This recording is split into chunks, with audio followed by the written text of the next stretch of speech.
Hello दोस्तों, कैसे हैं आप सभी। आशा है आप सभी बहुत मज़े में होंगे, अच्छे होंगे। दोस्तों, मैं अपने अलाइन होने के क्रम में मैं अपने साधना के दौरान जब मेरी जागरूकता हो रही थी तो बहुत अलग अलग से अनुभव हुए मुझे। बहुत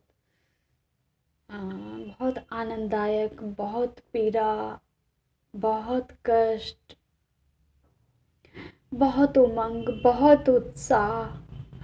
पता नहीं, वो उन चीज़ों को बयान कर पाना शब्दों में मेरे लिए बहुत मुश्किल है, मैं बयान नहीं कर सकती। लेकिन आप लोगों से कुछ कुछ शेयर ज़रूर कर सकती हूँ, जो मैंने जीवन अपने लिए जो साधना के दौरान जिया है, उनको आपसे थोड़ा बहुत शेयर ज़रूर कर सकती हूँ, जिन्हें मैंने कभी कभी अपने डायरी में उतारा है।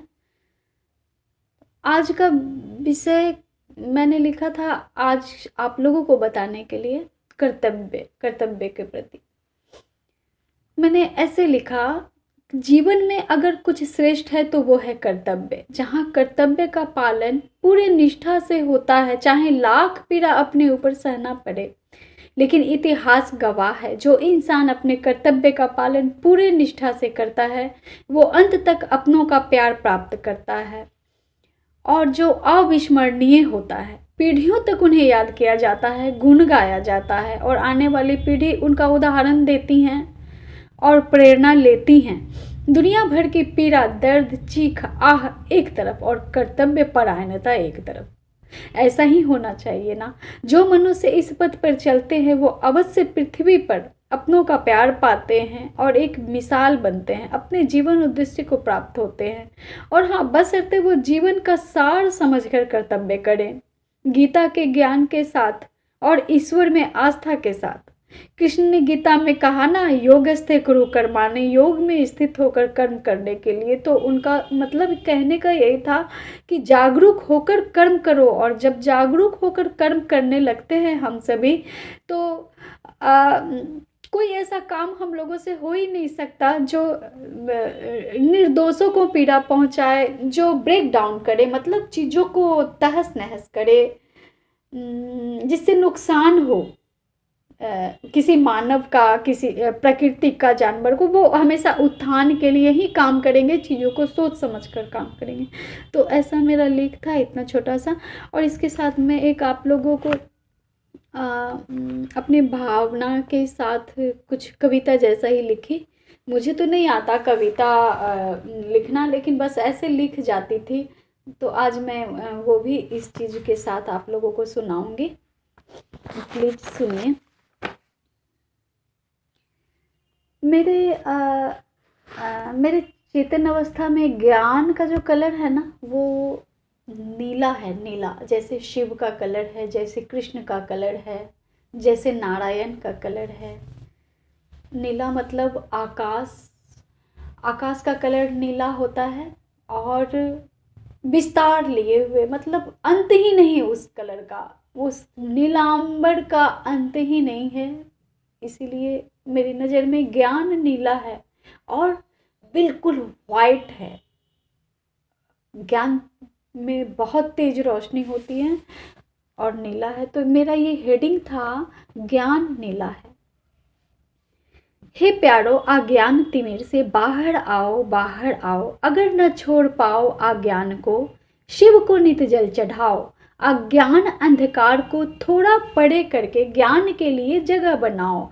अज्ञान माया है, शक्ति है, शिव को जीवन में घुलाओ। अज्ञानता से प्रार्थना करके ज्ञान को भी अंदर लाओ। दोनों जब अंदर साथ रहे तो ज्ञान की रोशनी से वो अंदर ही विलीन हो जाए। तब ज्ञान भीतर ही भीतर फूटे, कभी फटे, रोशनी से बाहर दूसरों की आंखें चुंधी आए। पर ज्ञान मगन है, स्थिर है, वो शिव के तत्वों में प्रधान कहलाए। फिर जाओ जगदम्बा के द्वारे, बिन अनुमति प्रविष्ट कर जाओ। क्योंकि प्यारे शिव को भजने वाले, ये राज तुम जान ही जाओ। शक्ति के बिन शिव हैं अधूरे, शिव के बिन शक्ति नहीं है। फिर जगदम्बा के सरस्वती रूप को पूजो, ज्ञान समेटो समझ बढ़ाओ, शिव और शक्ति के तालमेल से तुम भव सागर पार कर जाओ। जो अगर जरूरत हो गहन ज्ञान की, नील सरस्वती के शरण में जाओ, उनको ध्याओ उनको जानो, पर शिव को भूल न जाओ, तब शिव को हर शक्ति के साथ ही पाओ। फिर इस संसार में ज्ञान बांटो, शिव शक्ति का कार्य करो, यही मानव धर्म की अंतिम आत्म यात्रा कहलाए। इस संसार में ज्ञानी कहलाओ, जो कुछ कर जाओ इस संसार से, आत्म ज्योति से सज्ञान ज्योति से, चिरकाल तक मानव धर्म की आत्मोत्थान में मदद कर बंदे। शिव सृष्टि के प्यारे बनकर जगमग जगमग करके बच्चे, विस्तार की संसार की शोभा कहलाओ।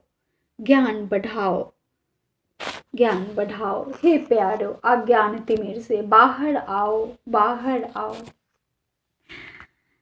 जय Shiv Shakti. Okay, thank you मेरे शिव, थैंक्स मेरे व्यूअर्स, सुनने वाले। आप लोगों को कैसा लगा आप लोग कमेंट जरूर कीजिएगा। Okay, bye, take care.